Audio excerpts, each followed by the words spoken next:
Hey YouTubers, it's me, Monkey Dragon here, bringing you a video about how to get gold guns pretty easy, and I find it the best way to get gold guns. And I know I don't have a gold gun on here on the M1A1, but I just recently started using. But anyways, I do have a few gold guns, and I found kind of a formula. I don't know if that's the right word. To getting them is a lot easier. Is after you complete whatever the challenges it is to unlock the main challenges to get the gold, whether it be, like 250 one-hit kills with the sniper rifles, or if it's like 100 headshots with the assault rifles. And the submachine guns, shotguns, and everything is different in the volume of what you need to get. But anyways, so after you do those original first like 8, those 8 camos or whatever, all those standard ones, and then you unlock the following 6 camos, I do believe. Actually, you want to wait? It's actually 5. Those 5 challenges. The best way I do those 5 challenges is the first thing I do is once I get a gun to be the max level, and then you can prestige your weapon, what I do instead is, if I'm really close to actually leveling up that weapon, or unlocking those 5 titles to start working for the gold, is I save that prestige so that as soon as I unlock those challenges, I prestige my weapon so that this way I have no attachments, and then I immediately start doing get the 250 for like assault rifles, get 200, no it isn't 200, I think it's like 100 or like 100 kills with the weapon without having any attachments. That's the best way I do it. And then just go ahead and run like 3 perks all the way, you know what I mean? Just go ahead and run 6 perks and just do super beast with the weapon.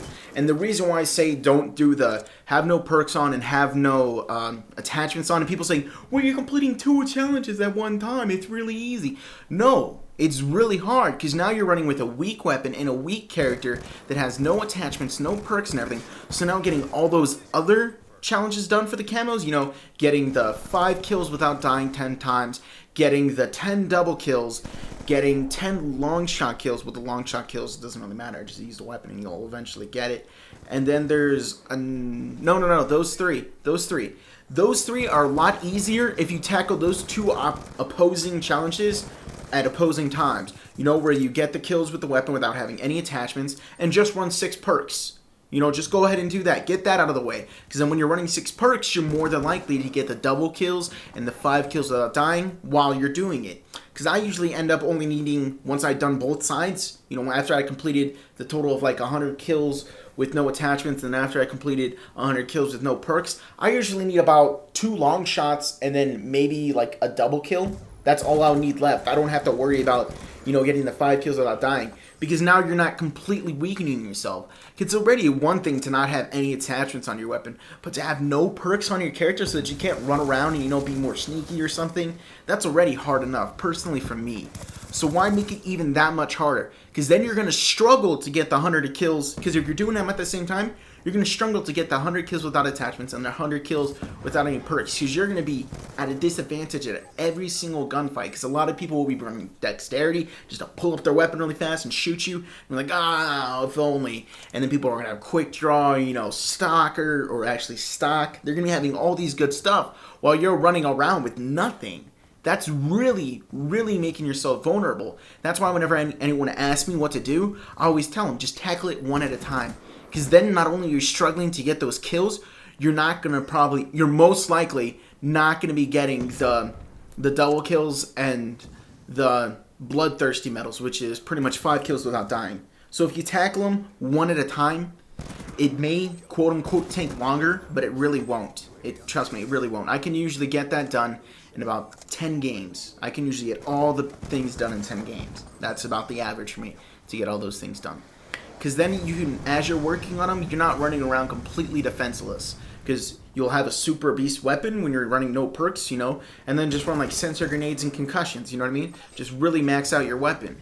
And then when you're running on the no attachments, just run all 6 perks. Might as well, run like Ghost and Lightweight or Hardline. Because Hardline's always good whenever you're at a disadvantage. Because then you can go ahead and throw on, like UAV, Counter UAV, and Hunter Killer. Well, it's actually, UAV, Hunter Killer, and Counter UAV. And then just run like Ghost and Hardline. And then for like the next session of perks, run like Scavenger, and I'm trying to think of the toughness is a good one to run. And then for the following run, like dexterity and marathon. Those are really great perks to run around with a gun that has no attachments. Because then your gun is doing pretty good. You can fast, you can be, you can move fast, stay underneath the radar. And since you're running hardline and you probably might do a little bit better than normal, you'll get your UAVs out there, 100 killers and everything else, counter UAV.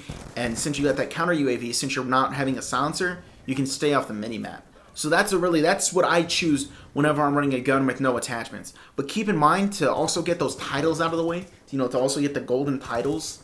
That's why if I'm like already maxed out my gun, let's say at level 15, and I only have like 50 headshots, I'm going to go and prestige the weapon right then, and then go ahead, and then by the time I go ahead and get that other 50 headshots that I need to unlock the challenges to get gold, and then I'll wait until I unlock those challenges. Because once I unlock those challenges, this way I can go ahead and get the kills without having the attachments. Because when you prestige, if you don't know, you don't have attachments. And usually those first attachments are pretty good ones that you want to run.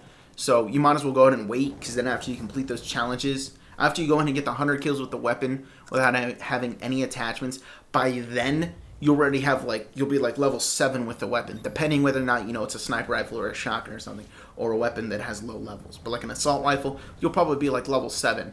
And then once that happens, you can usually throw on, 3 pretty good attachments and, take off all your perks and then just run like sensor grenade and concussions or something like that. Just run some stuff that is really boostful. You don't want to run a secondary because you're not planning to run a secondary. You see what I'm saying? Whenever you're running the no perks, you're planning to get the kills with a weapon, so you never want to run a secondary because that'll just slow you down. You want to run a gun with no attachments and then run around with your secondary and get the kills with that, because then you're even limiting yourself then, because then you're substituting your weak weapon for a secondary weapon, and then you're only making it last longer that you have to suffer through running a gun with no attachments. So that's why you don't want to run a secondary with that. Just run like a bunch of equipment and stuff. That's probably your better choice, honestly.